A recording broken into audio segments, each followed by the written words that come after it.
తొందరపడద్దు, నా దగ్గర ప్లాన్ ఉంది, కొన్ని రోజుల్లో కీలక పరిణామాలు, నెల కూడా పట్టదు, ధైర్యంగా ఉండండి, ఏ ఇబ్బంది కలిగినా నేరుగా నా వద్దకు రండి, మీకు ఎటువంటి నష్టం జరగనివ్వను. బీఆర్ఎస్ ఎమ్మెల్యేలతో అధినేత కేసీఆర్, పార్టీ ఎమ్మెల్యేలు నేతలతో ఫామ్ హౌస్లో భేటీ, రైల్ రోకో కేసుపై హైకోర్టులో స్టే, కేసీఆర్ పాల్గొన్నట్లు కనిపించడం లేదని వ్యాఖ్య, విద్యుత్ కమిషన్ చెల్లదు, నోటీసుల్ని కొట్టేయండి, విచారణకు రండి, కేసీఆర్కు జస్టిస్ నరసింహారెడ్డి కమిషన్ నోటీస్, వారంలో వాస్తవాలను వివరించాలని శ్రీముఖం అంటూ చూస్తూ ఉన్నాం. ఇక అందరినీ నేను పిలుచుకొని, అరే బాబు నా ఏడుపు లేదు, నేను ఏడుస్తున్నా, కానీ మీరు ఎవరైనా ఏడవాలని అనుకుంటే నా దగ్గరికి వచ్చి ఏడవండి, మీరు ఏడికి పోయి ఏడవకండి అని చెప్పిండు. ఆయన ఎంత చేసినా ఏం చేసినా కానీ ఉన్న 30 మందిలా కనీసం 20 మంది ఎమ్మెల్యేలు, 20 మంది బీఆర్ఎస్ ఎమ్మెల్యేలు ఎవరైతే ఉన్నారో ఖచ్చితంగా పార్టీ ఫిరాయింపులు రానున్నటువంటి రోజుల్లో చాలా బలంగా కనిపిస్తూ ఉన్నాయి. అది కేసీఆర్ ఎట్లా తట్టుకుంటాడా ఏందా అనేటువంటిది చూడాలి. ఇక అసలైనటువంటి ముచ్చట, కేసీఆర్కి పైన ఆల్రెడీ ఈడ చూసిరు కదా మీరు, విచారణకు రండి, కేసీఆర్కు జస్టిస్ నరసింహారెడ్డి కమిషన్ నోటీస్. ఆయన ఆల్రెడీ హైకోర్టుకు పోయి అయినా కానీ నోటీస్ ఇచ్చాడు కాక, ఎందుకంటే ఆయన కూడా ఒకప్పుడు హైకోర్టు రిటైర్డ్ జడ్జే కాబట్టి రారాబాబు మాడుకుందాం అన్నారు కదా. ఆ వార్త అట్లా పక్క జరిగిందో లేదో ఇగో ఇది చూడుర్రి. 3 బాక్సుల్లో ఆధారాలు, ట్యాపింగ్ కేసులో సీడీలు, పెన్ డ్రైవ్ల సమర్పణ, మరోసారి ఛార్జ్షీట్, వివరాలు గోప్యతకు మెమో, భుజంగరావు తిరుపతన్న బెయిల్ పిటిషన్లపై విచారణ నేటికి వాయిదా, బెయిల్ కోసం కోర్టును ఆశ్రయించిన ప్రణీత్ రావు, ప్రభాకర్ రావు కోరిన సమయం నేటితో పూర్తి అంటూ చూస్తా ఉన్నాం. సంచలనం సృష్టించిన ఫోన్ ట్యాపింగ్ కేసులో దర్యాప్తు అధికారులు మంగళవారం కోర్టుకు కీలక ఆధారాలను సమర్పించారు. మొత్తం 3 బాక్సుల్లో ఆధారాలను అందజేస్తూ మరోమారు ఛార్జ్షీట్ దాఖలు చేశారు. దర్యాప్తు అధికారి ఏసీపీ వెంకటగిరి కోర్టుకు సమర్పించిన ఆధారాల్లో సీడీలు, పెన్ డ్రైవ్లు, ధ్వంసం చేసిన హార్డ్ డిస్క్ల శకలాలు, ఇతర సాంకేతిక ఆధారాలు, న్యాయ నిపుణుల సలహాతో పకడ్బందీగా అభియోగ పత్రాలను రూపొందించి కోర్టుకు అందజేశారు. అత్యంత సున్నితమైన కేసు కావడంతో ఛార్జ్షీట్తో పాటు తాము అందజేసిన ఆధారాల వివరాలను బహిర్గతం కాకుండా చూడాలంటూ కోర్టులో మెమో దాఖలు చేశారు. నిందితులెవరికి ఈ ఆధారాలను అందచేయకూడదని ఆ మెమోలో కోరారు. కాగా చెంచల్గూడ జైల్లో విచారణ ఖైదీలుగా ఉన్న అదనపు ఎస్పీలు భుజంగరావు, తిరుపతన్న దాఖలు చేసిన బెయిల్ పిటిషన్లపై కోర్టు తదుపరి విచారణను బుధవారానికి వాయిదా వేసింది. 90 రోజుల జ్యుడిషియల్ కస్టడీ ముగిసిన కోర్టులో ఛార్జ్షీట్ దాఖలు చేయలేదన్న కారణంతో మ్యాండేటరీ బెయిల్ ఇవ్వాలని వారిద్దరు కోర్టును కోరారు. ఈ వ్యాజ్యంపై విచారణ బుధవారానికి వాయిదా పడింది. మరోవైపు మాజీ డీఎస్పీ ప్రణీత్ రావు కూడా మరోమారు బెయిల్ పిటిషన్ దాఖలు చేయగా, కాగా ఈ కేసులో A1గా ఉన్న ఇంటెలిజెన్స్ మాజీ చీఫ్ ప్రభాకర్ రావు భారత్కు తిరిగి వస్తారా అని దర్యాప్తు అధికారులు ఎదురు చూస్తున్నారు. ఇక్కడ రాసినటువంటి దాంట్లో నాకు బాగా నచ్చింది ఏంటంటే, భారత్కు తిరిగి వస్తారా, దేశం పేరుని ఇప్పటికైనా వీలైన కరెక్ట్గా మాట్లాడుతూ ఉన్నారు, ఇండియా అనకుండా. ఈ కేసు తొలినాళ్ళలోనే ప్రభాకర్ రావు జూన్ 26 కల్లా తిరిగి భారత్కు వస్తానంటూ తన న్యాయవాది ద్వారా కోర్టుకు వెల్లడించారు. అప్పట్లో కోర్టుకు సమర్పించిన మెమోలో తాను అనారోగ్యంతో బాధపడుతున్నట్టు, ఆరోగ్యం సహకరిస్తే జూన్ 26 నాటికి భారత్కు వస్తానని పేర్కొన్నారు.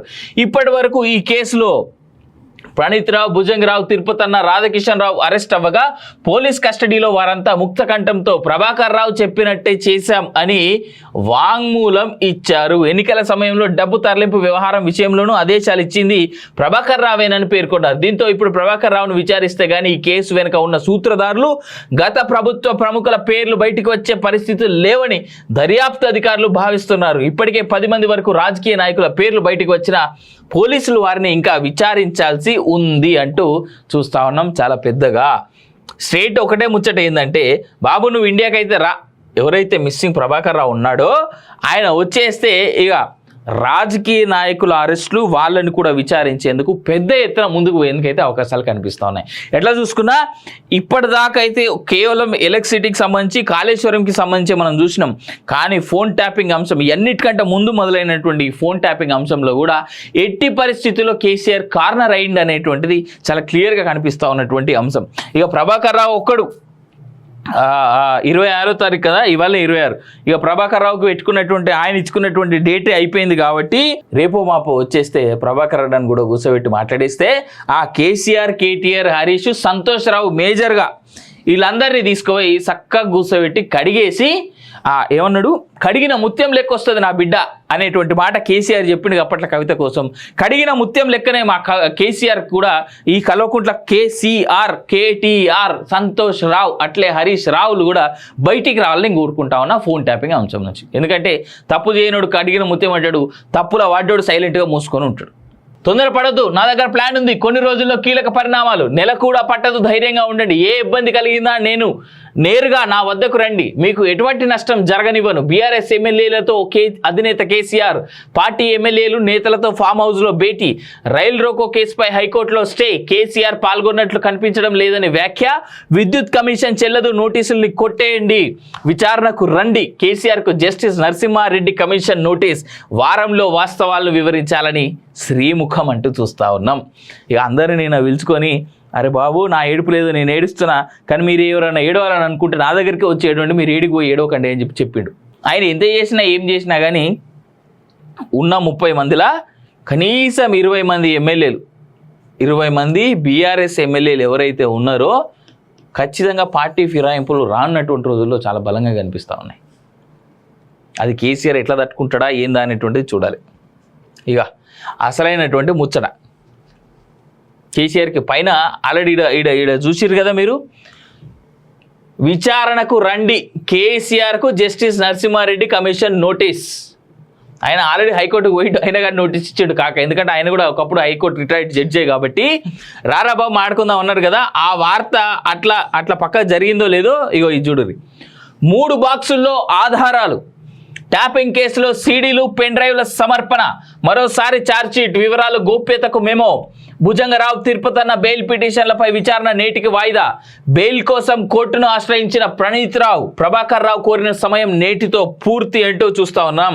సంచలనం సృష్టించిన ఫోన్ ట్యాపింగ్ కేసులో దర్యాప్తు అధికారులు మంగళవారం కోర్టుకు కీలక ఆధారాలను సమర్పించారు. మొత్తం 3 బాక్సుల్లో ఆధారాలను అందజేస్తూ మరోమారు ఛార్జ్షీట్ దాఖలు చేశారు. దర్యాప్తు అధికారి ఏసీపీ వెంకటగిరి కోర్టుకు సమర్పించిన ఆధారాల్లో సీడీలు, పెన్ డ్రైవ్లు, ధ్వంసం చేసిన హార్డ్ డిస్క్ల శకలాలు, ఇతర సాంకేతిక ఆధారాలు, న్యాయ నిపుణుల సలహాతో పకడ్బందీగా అభియోగ పత్రాలను రూపొందించి కోర్టుకు అందజేశారు. అత్యంత సున్నితమైన కేసు కావడంతో ఛార్జ్షీట్తో పాటు తాము అందజేసిన ఆధారాల వివరాలను బహిర్గతం కాకుండా చూడాలంటూ కోర్టులో మెమో దాఖలు చేశారు. నిందితులు ఎవరికి ఈ ఆధారాలను అందజేయకూడదని ఆ మెమోలో కోరారు. కాగా చెంచల్గూడ జైల్లో విచారణ ఖైదీలుగా ఉన్న అదనపు ఎస్పీలు భుజంగరావు, తిరుపతన్న దాఖలు చేసిన బెయిల్ పిటిషన్లపై కోర్టు తదుపరి విచారణను బుధవారానికి వాయిదా వేసింది. 90 రోజుల జ్యుడిషియల్ కస్టడీ ముగిసిన కోర్టులో ఛార్జ్షీట్ దాఖలు చేయలేదన్న కారణంతో మ్యాండేటరీ బెయిల్ ఇవ్వాలని వారిద్దరు కోర్టును కోరారు. ఈ వ్యాజ్యంపై విచారణ బుధవారానికి వాయిదా పడింది. మరోవైపు మాజీ డీఎస్పీ ప్రణీత్ రావు కూడా మరోమారు బెయిల్ పిటిషన్ దాఖలు చేయగా, కాగా ఈ కేసులో A1గా ఉన్న ఇంటెలిజెన్స్ మాజీ చీఫ్ ప్రభాకర్